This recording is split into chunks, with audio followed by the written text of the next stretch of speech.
Assalamualaikum. Sore hari kami tiba di area pendakian Gunung Fuji via Yoshida Trail. Karena pendakian akan dimulai dini hari, kami memutuskan untuk bermalam terlebih dahulu di lounge atau di shelter. Bukan untuk benar-benar tidur nyenyak, tapi setidaknya untuk memberikan tubuh sedikit waktu beristirahat sebelum perjalanan panjang yang sudah menunggu di depan mata. Dan ini menjadi pengalaman pertama juga mendaki Gunung Fuji dengan menginap sebelum pendakian dimulai. Karena ketika 2017, saya mendaki di pagi hari dan langsung turun di siang harinya. Sebelum tidur, seperti biasa kita mempersiapkan dulu apa yang harus disiapkan untuk besok.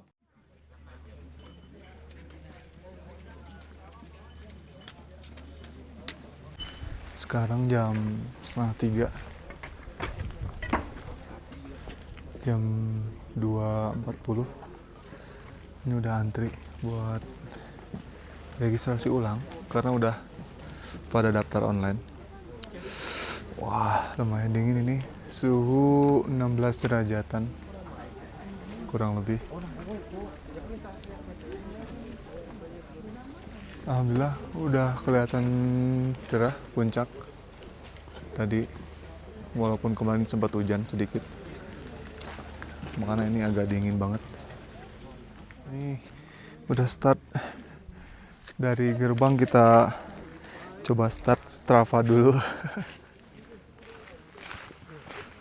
Cerah, ada bulan, bintang, Milky Way. Nggak kelihatan.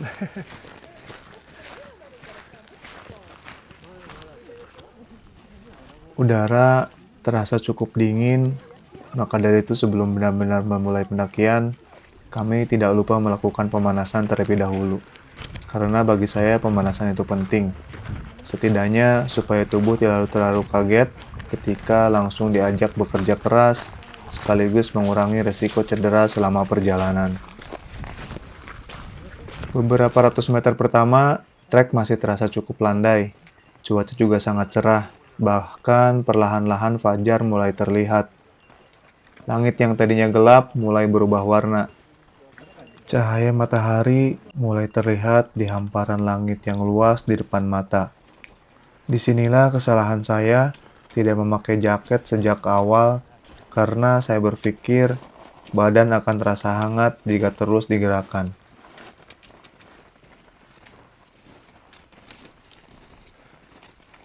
Dan yang dikhawatirkan ada sedikit awan topi.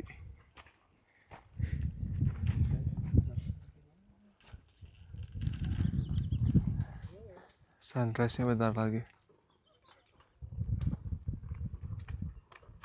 Dari jauh aja.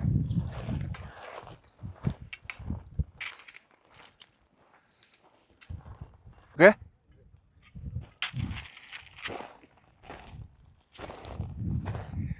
Udara pagi ini mirip-mirip gunung di Indonesia.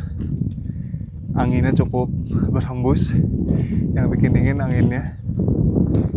Dan pemandangannya Masya Allah, walaupun belum kelihatan sunrise-nya, tapi sepanjang jalan menuju atas udah amazed banget lah.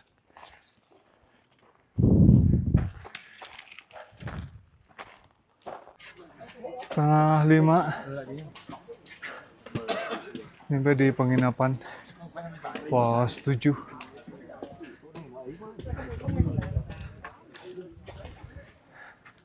Istirahat dulu lah. Istirahat dengan view.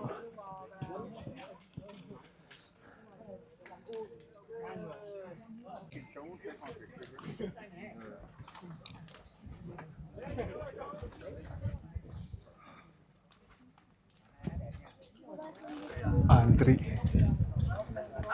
karena jalannya emang buat seorang doang.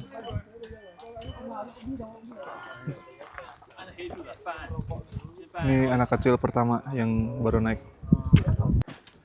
Dan ternyata ini pos 7-nya. Nanagome. Bukan yang bawah ya. Tuh, tadi kita di sana. Hinodekang. Penginapan pos 7.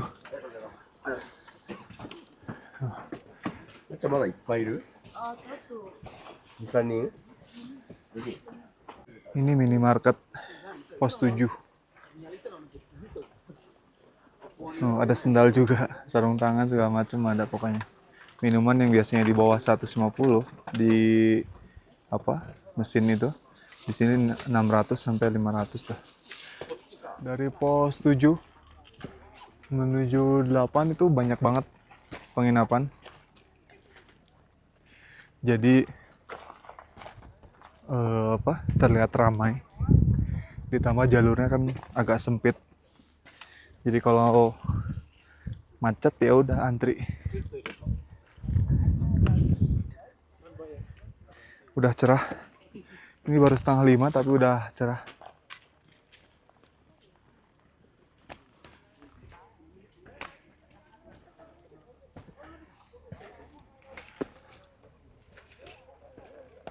Gradi ini udah mulai curam.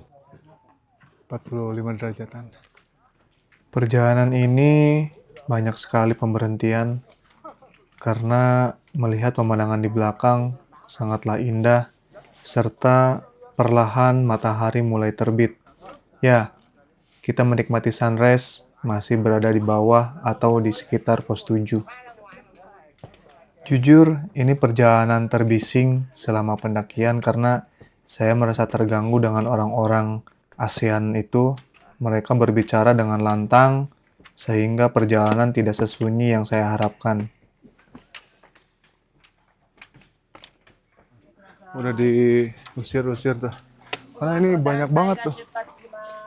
Antri banget yang ngambil sunrise dari sini. Makanya si emang-emangnya, emang villanya udah ngusir-ngusir tadi. Tuh, banyak banget. Sementara ini jalan kan. Nih, kalau mau BAB, kalau jendelanya dibuka enak kayak ini. BAB dengan view.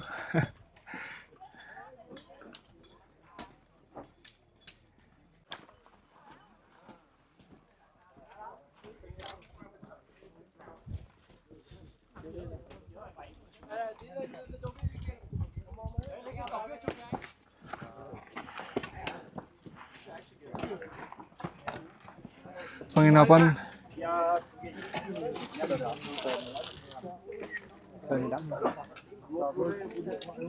Đấy trả cờ đây, trả cờ dẫn đoàn này. paling baru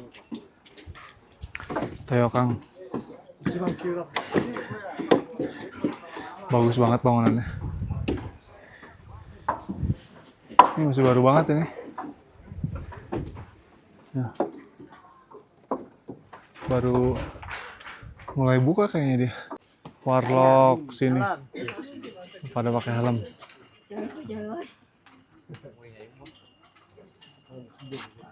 Puncak udah kelihatan. Perjalanan menuju pos 8 bisa dibilang sangat membahayakan karena kontur pijakannya yaitu batu cukup tajam serta saya membawa carrier yang cukup berat sehingga kaki disarankan untuk benar-benar hati-hati karena rawan cedera ankle. Sepanjang perjalanan angin tetap berhembus, tapi saya tetap bandel tidak memakai jaket. Jam 6 kurang 5 menit, pos 8.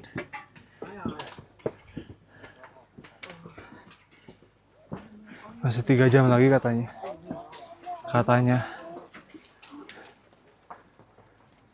Lumayan rame. Bau nasi matang ini. Bau magicom. Pos 8 ada alat berat. Nggak tahu namanya apa nih. Buat ngeratain jalan. Ketemu lagi pasir. Ini yang bikin cabai itu trek kayak gini. Rasanya jauh banget. Ada 2 jalur ternyata. Tangga batu atau ini. Saya kayaknya pilih ini aja deh. Biar lebih short walaupun curam. tapi lebih pendek. Dari bekas longsoran inilah, angin terasa sangat kencang sampai menusuk ke badan.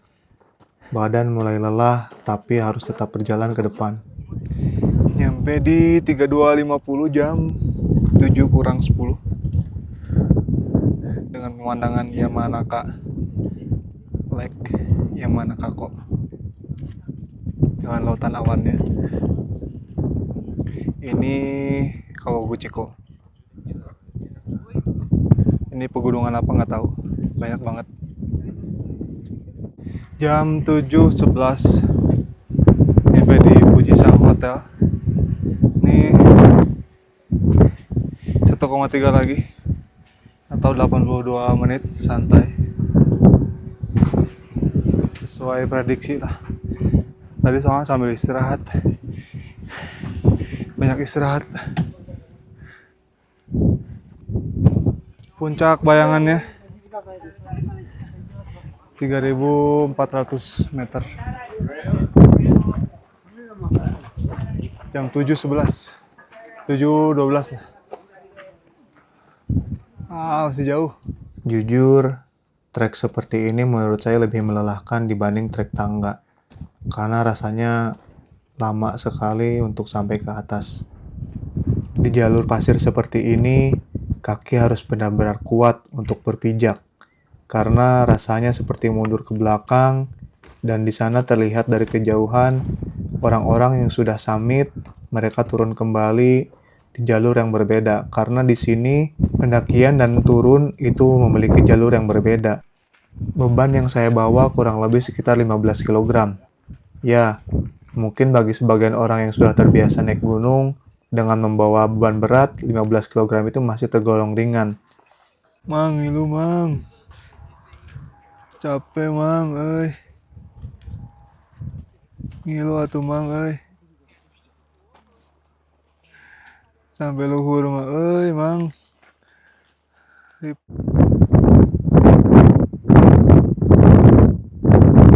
Alhamdulillah, jam 8.05, pos 9, 3.600.